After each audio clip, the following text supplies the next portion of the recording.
Starting things off this evening, we're speaking to Town MP and UNC Shadow Minister of Public Utilities, Mr. Barry Padarath. Pleasant good evening, sir.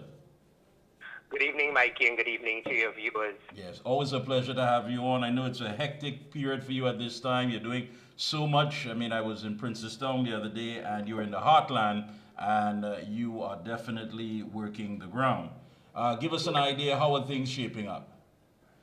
Well, you took the words straight out of my mouth. Town is the heartland of the United National Congress. We have all 10 seats in the Town Regional Corporation. We intend to keep it so.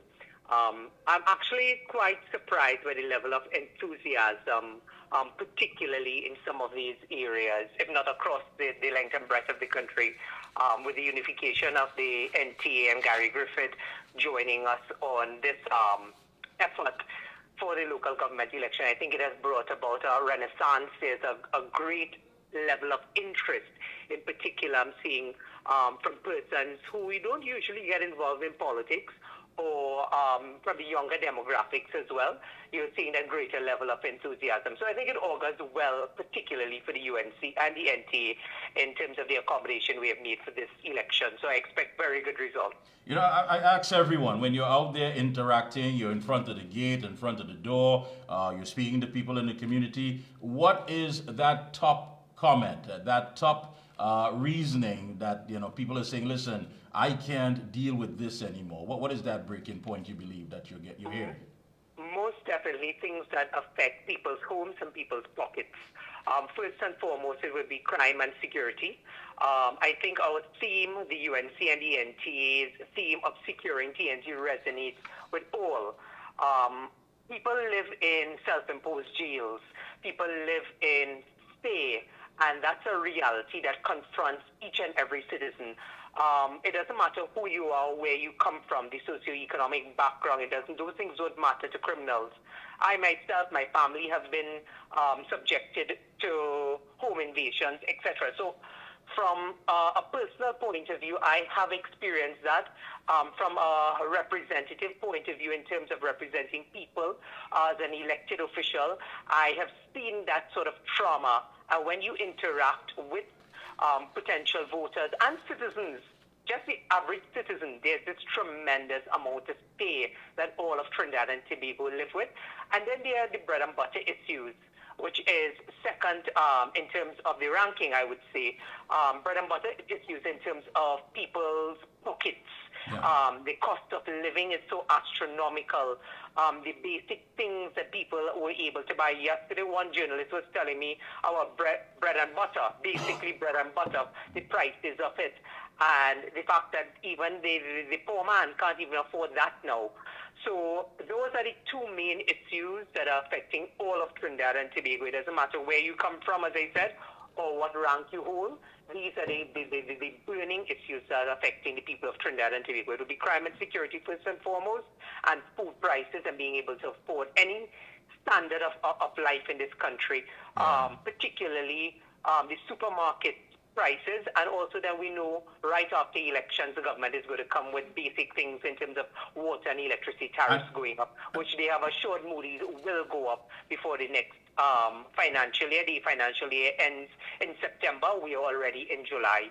So by next month, we will be getting new water and electricity rates, which will place a further burden on citizens. And that's what I definitely wanted you to hit on, because you made that comment on the platform the other night, saying that electricity will increase after local government elections. It was also said by opposition leader Kamla Prasad-Bissessar. But you have the Public Utilities Minister, Marvin Gonzalez, saying that it's a matter of seeking to obtain political relevance. He's saying basically trying to gain political traction by making these comments. He said the matter is still with the RIC, and he's had no communication from the Commission on the matter.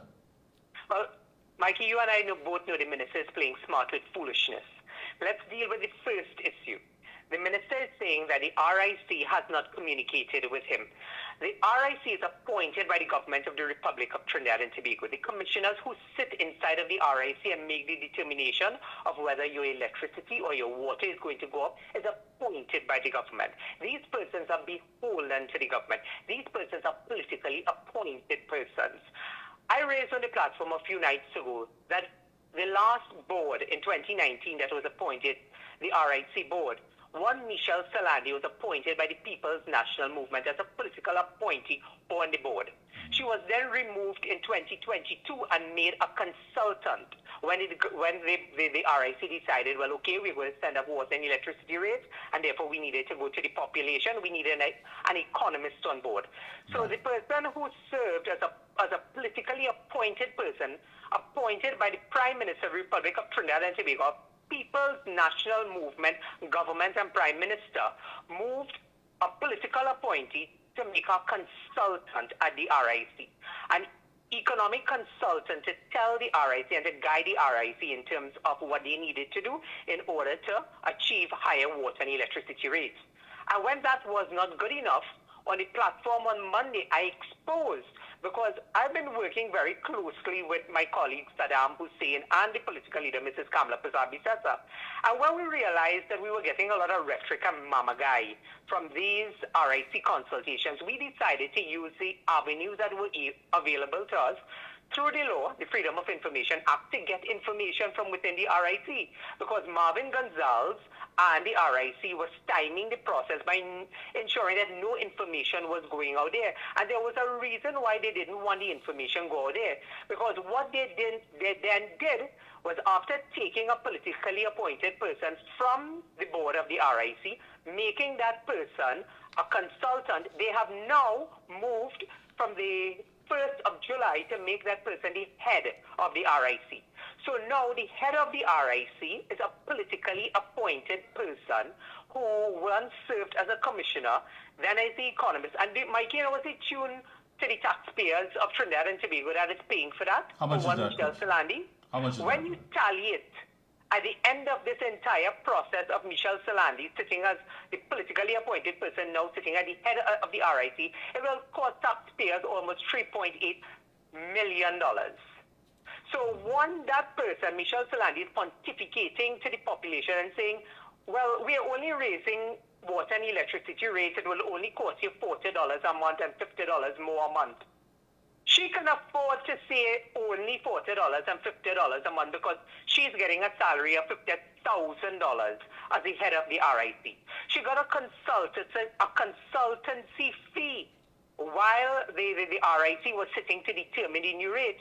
While as consultant, for 18 months, she got a salary of $40,000 a month. And I'm not making up these things, you know. This was the information that we obtained from the Freedom of Information, and the RIC refused. They fought us tooth and nail.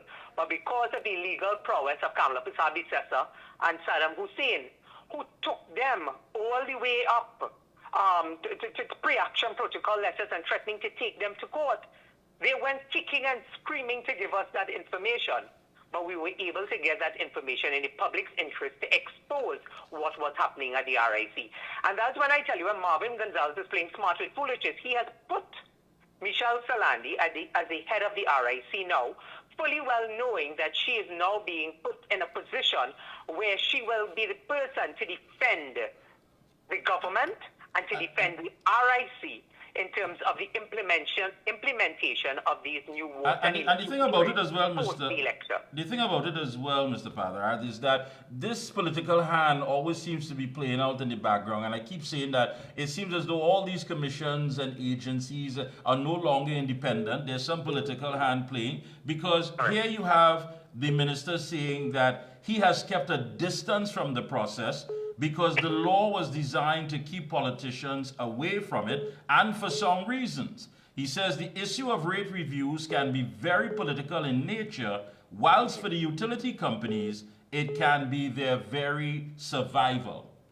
Well, Mikey, I want to tell you there's another glaring example of how the government has interfered in this process.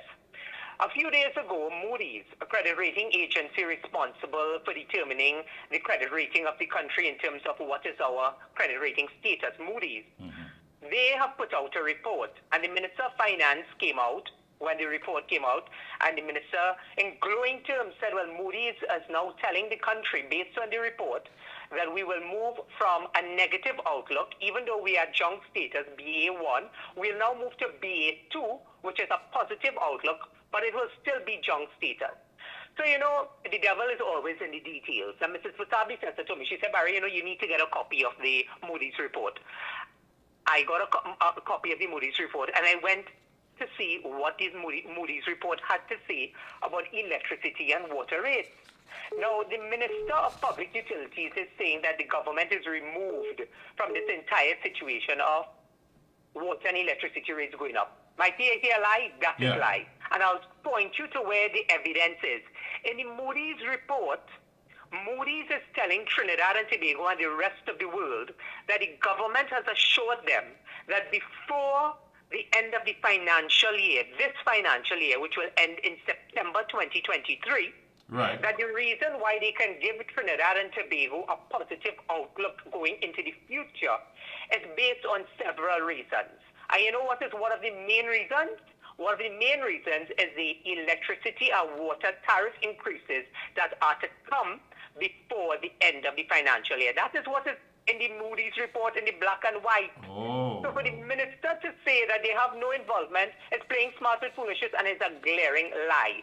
Because the information that the Ministry of Finance has given to Moody's, for Moody's to make an assessment and give us this report on Trinidad and Tobago's credit rating, says in the black and white that the government will institute new water and electricity rates before September 2023, which is the end of the financial year, and that will give Trinidad and Tobago a positive outlook together with other things in terms of the hydrocarbon industry. So this government continues down a very slippery slope of attempting to mislead the population, padding the country with lies. Let me remind this country that this was the same Minister of Finance and the same government who told us, clearly now I can see, because the rains have gone, that there's a turnaround in the economy. What has happened now? Nothing has happened, and that is why the hardships are continuing to be faced by the citizens of Trinidad and Tobago, while those in government live in an ivory tower, believing that all is well and the citizens are buying into their lies. We in the opposition continue to expose them for who and what they are. Yeah, I mean, so basically we're talking about the fact that property tax, we're talking about an increase in utilities. I mean, at some point in time, the government has to say whether or not that they're incapable of generating revenue or direct foreign investment, and it's just a matter of that we will have to carry this burden, and just for how long? Yes. Well, I think that is the overarching issue in response to this local government election. You know, there are many new taxes that are coming on stream. We are seeing the property tax, you're right. Mrs. Prasad-Bisessa continues to speak about its inheritance tax, and the government continues to deny it. But I want to tell Trinidad and Tobago, this is the same government who also told you that Petrotrin was not closing down. This is the same government who told you that they will keep the prices affordable at the pumps and that they will drop the gas prices if the international scenario changes. This is the same government who also told us that they will reduce flour prices should the international circumstances change. None of that has materialized. We have seen time and time again this government has lied to the population, and therefore we are urging citizens, do not buy into this rhetoric of reform and this rhetoric that things are going to get better. It has been 8 years. They have done absolutely nothing to change the quality of your life for the better. And going into this election is your opportunity. It is your opportunity to register to this government. Listen, we see you for and what you are, and we realize that the quality of our lives are not changing. Their promises are being made, and we are seeing little or no tangible results. All right. The rich continue to get richer in this country, while the poor continues to get poorer, and there's a huge disparity. Mikey, there's almost the elimination of the middle class in this country, and it doesn't take a rocket scientist, it doesn't take a magician, but anybody on the outside there who have to face basic commodities in the supermarket, basic cost of living, whether it's having to pay water and electricity, but also taxation. And the bottom line, I think many citizens are asking themselves is, how much more can I take, one, And also, where am I getting the additional revenue to pay all these taxes? So when government tells you, well, with reform, you will pay your property tax, and when you pay a property tax, you will be able to fix the schools. Thousands of people are without jobs in this country. Over 100,000 people are without jobs. The question is, where are they going to get the money to pay the property tax? Where are they going to get the additional money to pay the water and electricity rates that are going to be higher? That's the thing about it. Jerome Moses is asking, I don't know if there's any truth to it that you may know, that the cycle will be monthly rather than bi-monthly or whatever. Correct. Is that correct? That's correct. That is in the new arrangement coming out of the business model submitted to the RIC. It's for there to be a monthly billing now. Right. All right. Correct. August 14, right around the corner. Closing comments. Go right ahead, Mr. Padarath. Closing comments. I think Trinidad and Tobago needs to wake up. For far too long, sometimes we say, Mikey, in this country, that things are getting bad. Things are not getting bad. Things are bad. And it's time we call a spade a spade. What are you waiting for? It has reached your pockets and it has reached your homes. You are feeling it directly. You know somebody who has either been murdered, robbed, or raped, and it has reached your doorstep because it is either you, yourself, somebody within your household, or a family member. Whether it is a close relative or a distant relative, whether it's a friend. Taxation has reached the point where you have no residual income. You are unable to buy a box of KFC on a Friday night that you've grown accustomed to have your family splurge a little bit, because now bread and butter is so astronomical in terms of price in the supermarket that you can no longer afford this sort of residual income. As I've said, it has reached your doorstep, it has reached your pocket. What are you waiting for, Trinidad and Tobago? And that's this is your opportunity, and unless you confront that reality and you're willing to do something about it and stop making excuses for a government that continues to pick your pocket, that continues to ride roughshod over you and your family, then you are going to end up in the very same situation that you are in today on August 15th or on the night of August 14th.